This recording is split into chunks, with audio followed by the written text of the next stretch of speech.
नमस्कार, आप देख रहे हैं जवाब तो देना पड़ेगा और मैं हूं आपके साथ श्वेता मिश्रा अवस्थी। जिसका डर था वही हुआ। जी हां, अमेरिका के राष्ट्रपति डोनाल्ड ट्रंप की टैरिफ चाल ने दुनिया भर के शेयर बाजार में भूचाल ला दिया। सप्ताह के पहले कारोबारी दिन सोमवार को एशियाई शेयर बाजार भारी गिरावट के साथ खुले। गिरावट की इस सुनामी के आगे कोई नहीं टिक पाया और भारतीय शेयर मार्केट भी इससे अछूता नहीं रहा। इसका असर यह रहा कि भारतीय बाजार खुलने के साथ ही दोनों इंडेक्स सेंसेक्स और निफ्टी बिखर गए। बाजार खुलते ही सेंसेक्स करीब 4000 अंक गिरा, जबकि निफ्टी में करीब 1000 अंक की गिरावट आई है। इस तगड़ी गिरावट से निवेशकों को 19 लाख करोड़ से अधिक की चपत लगी है। वहीं इस ग्लोबल घाटे पर अमेरिकी राष्ट्रपति ट्रंप को कोई मलाल नहीं है। दुनिया भर में ट्रेड मार्केट्स में मची उथल पुथल पर ट्रंप ने कहा कि मार्केट क्रैश पर मुझे कोई चिंता नहीं है। कभी कभी किसी चीज को ठीक करने के लिए दवा लेनी पड़ती है। बेहद खास मुद्दा है। चर्चा के लिए खास मेहमान हमारे साथ जुड़ चुके हैं। सबसे पहले उनसे रूबरू करा देते हैं आपको। हमारे साथ चर्चा में शामिल हुए हैं संदीप जैन जी, विशेषज्ञ है स्टॉक मार्केट से। संदीप जी, बहुत स्वागत है आपका। सुनील गोयल जी हमारे साथ है, विशेषज्ञ है स्टॉक मार्केट से। सुनील जी, आपका भी बहुत स्वागत है। साथ ही अंकित अवस्थी जी हैं, विशेषज्ञ है जियोपॉलिटिक्स से। अंकित जी, आपका भी बहुत स्वागत है। और विमल कोठारी जी भी चर्चा में मौजूद है, एसोसिएट एडिटर। विमल जी, आपका भी बहुत स्वागत है।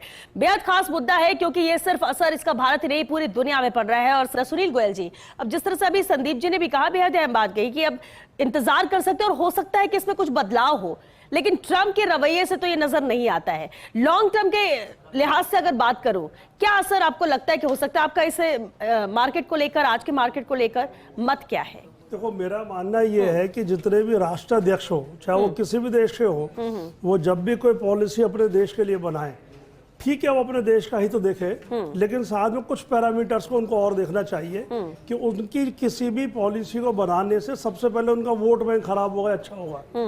दूसरा, आम जनता के बारे में उसकी क्या इम्पैक्ट होगी, सोशल इम्पैक्ट क्या रहेगा। तीसरा, उसका देश विदेश में क्या इम्पैक्ट होगा। चौथा, उससे रेवेन्यू जनरेशन कितना होगा। और पांचवा सबसे इंपॉर्टेंट ये है कि कहते ना कि दिल्ली के चक्कर में भेली चली गई, तो रेवेन्यू होगा मान लो 1000, 2000, 5000 करोड़ रुपए का, और मार्केट $5 ट्रिलियन की इकोनॉमी साफ कर गया। यानी हम लोग आजाद भारत में 80 साल में $5 ट्रिलियन की इकोनॉमी की तरफ जाने का जोर लगा रहे, और ट्रंप साहब ने जो है 3 वर्किंग डे में $5 ट्रिलियन को सुहा कर दिया। तो ये मेरी सुझाव है सबों के लिए कि जब भी कभी ऐसी कोई पॉलिसी बनाए तो किसी भी कंट्री के कैपिटल मार्केट में उसका नेट इंपैक्ट क्या हो सकता है, उसको पहले एनालाइज कर ले, किसी का घर बर्बाद नहीं हो। ये हर राष्ट्रीय अध्यक्ष को देखना चाहिए। ये मैंने पहले भी, जब पिछली बार वित्त मंत्रियों ने हमारे कभी एसटीटी लगाया, कभी long term short term capital gain के ऊपर स्टेटमेंट आते थे और हमारे स्टॉक मार्केट में काफी वॉलेटिलिटी होती थी, तब भी मैं यही कहता था कि पॉलिसी बनाने से पहले आप ये देखो कि आपको मिल क्या रहा है और बदले में खो क्या रहे हो। तो आज ये खोने वाली स्थिति है। और मेरा मानना यह, सुबह भी मैंने आप ही के यहाँ पे एक इंटरव्यू दिया था आज, कि जो भी अब ये स्थितियां आ गई हैं, अब ये ऐसे कि ना तो इनसे निगलते बनेगी ना उगलते बनेगी। अगर ये रोल बैक करते तो इनको अपनी एक ना तोहिन से नजर आएगी कि अरे ग्रेट अमेरिका ने रोल बैक कर लिया। नहीं करोगे तो अभी तक जो अमेरिका अपने वर्ल्ड को कहते ना मैं सबको साथ लेके चल रहा था, वो साथ वाली पॉलिसी खत्म हो चुकी। आज लगभग यूरोप अलग कट चुका है, एशिया में चाइना बिल्कुल उसमें केस फाइल किया उन्होंने, इंडिया वहां अभी बिल्कुल साइलेंट है। इंडियन कोई भी पॉलिटिशियन कोई एक्शन या कोई कमेंट करने को भी तैयार नहीं, वो वेट एंड वॉच की स्थिति में है। लेकिन लगभग सारे देशों ने जो है, और आप देखिए मस्ट में बिल्कुल चुप है। जब से उन्होंने यूरोप और कनाडा के बारे में बोला, और यूरोपियन यूनियन के जितने भी यूनियन की जो मीटिंग हुई थी वहां, तो फ्रेंच राष्ट्रपति ने बोला ठीक है हम लोग स्टारलिंक से डीलिंग कर रहे हैं। तो मस्क के शेयर धड़ाम से नीचे आए और मस्क साहब उस दिन से बिल्कुल शांत बैठे हुए हैं। आज ऐसा लगता है कि मस्त एलन मस्क कोई भाई सिस्टम में है ही नहीं बिल्कुल भी। वो पिछले 1.5 महीने से स्टारलिंक का जब से वो यूरोप केस हुआ है, अब उनकी वो एक्टिविटी नजर पर्दे के सामने तो नहीं आ रही, और मुझे लगता है शायद पर्दे के अंदर भी नहीं होगी। क्यों कि अगर मार्केट गिरा है तो ऐसा नहीं कि खाली हिंदुस्तान है, पूरे वर्ल्ड का हर मार्केट गिरे है, और वर्ल्ड का मार्केट गिरा है तो हर शेयर भी गिरा है। तो उसमें मस्त साहब का भी कैपिटलाइज तो कम हुआ ही है ना। वो कल परसों आ जाएगा, खौरों मालूम पड़ेगा। लेकिन सीजनड तरीके से अमेरिका जैसे प्रेसिडेंट से ये उम्मीद की जा सकती है कि वो बहुत एक संयमित और कहते हैं ना बहुत वेल मैच्योर्ड एक प्रेजेंस होनी चाहिए उनके, कोई भी स्टेटमेंट के अंदर उनकी मैच्योरिटी झलकनी चाहिए। वो हमें उम्मीदें थी, वो हमें निराशा करती है बिल्कुल। सुनील जी, जिस तरह से मार्केट धड़ाम हुआ है, ये कोई पहली बार भी नहीं है। क्या इससे पहले भी इस ऐसी स्थिति या इससे बुरी स्थिति रही है जिस पर रिकवर किया गया हो? क्योंकि एक्सपीरियंस है आपका और आप बेहतर बता सकते हैं। अगर दशकों पहले की भी बात करें, पिछले 40-45 सालों में ऐसी बहुत सारी घटनाएं आई है, चाहे वो ईरान इराक वॉर 90s के दौर में ले, हर्षद मेहता कांड, केतन पारी कांड, ऐसे बहुत सारे केसेस हुए हैं जहाँ बाजार इससे भी ज्यादा धाराशायी हुए हैं। लेकिन उन स्थितियों में और आज के में बहुत बड़ा फर्क है। तब हमारी कंपनीज का फंडामेंटल इतने स्ट्रांग होते नहीं थे, और होते तो मार्केट में लोगों को मालूम नहीं पड़ता था कि उतना डिजिटाइजेशन था नहीं। दूसरा, विदेशी जो निवेशक है या विदेश के जो हालात हैं वो बहुत ज्यादा मार्केट को टेम्पर नहीं करते थे, क्योंकि सूचनाओं का अभाव बहुत होता था।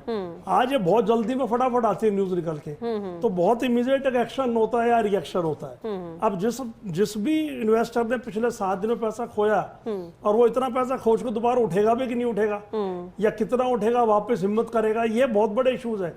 ये ठीक है, मार्केट ओवरऑल उठ जाएगा, नेगोशिएशंस होंगी, ये हम भी जानते, हम भी कह रहे हैं पिछले कई दिनों से कि नेगोशिएशंस होंगी, सबको समझना पड़ेगा। इंडिया को बहुत सपोर्ट उन्होंने दिया है, इंडिया के पीछे बहुत कम टैक्सेशन को इम्पोज किया है, लेकिन फिर भी इस दौरान जो उस तूफान आंधी में उड़ गया वो क्या वापस आ पाएगा? वो सबसे बड़ा इंपॉर्टेंट क्वेश्चन हमेशा एक स्मॉल इन्वेस्टर के लिए रहेगा कि वो एक बार खत्म हो जाता है, उसको वापस आने में कई साल लगते हैं, उसका खोया हुआ पैसा वापस नहीं आता।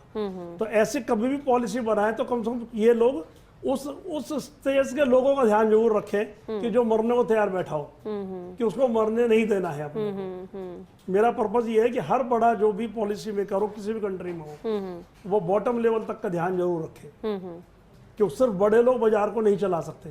आज म्यूचुअल फंड है, SIP जो भी है, उनके पास भी पैसा आता है, स्मॉल इन्वेस्टर आए ना, अगर वो निकल जाएगा तो क्या करोगे? 20 लाख अकाउंट बंद हुए पिछले 2 महीने में, 3 महीने में। डेटा आ रहा है सारी जो फिनटेक कंपनीज हैं कि किसी के 2 लाख अकाउंट बंद हुए, किसी के 4 लाख अकाउंट बंद हुए। तो ये अकाउंट बंद होना अपने आप में शो करता है कि स्मॉल इन्वेस्टर मार्केट से लूजर होकर के बाहर हो रहा है। ठीक है, क्योंकि वक्त खत्म हो चुका। बहुत शुक्रिया आप सभी का इस चर्चा में शामिल होने के लिए। बाजार धड़ाम हुआ और निवेशक जिस तरह से परेशान है, निवेशक कई है जो कंगाल है, जो परेशान हो रहे हैं, जो इतने ज्यादा पैनिक हो रहे हैं कि उन्हें लगता है कि अब तो कुछ बेहतर हो ही नहीं सकता, तो थोड़ा यहाँ थम जाइए, क्योंकि यहीं पर पेशेंस रखने की जरूरत है।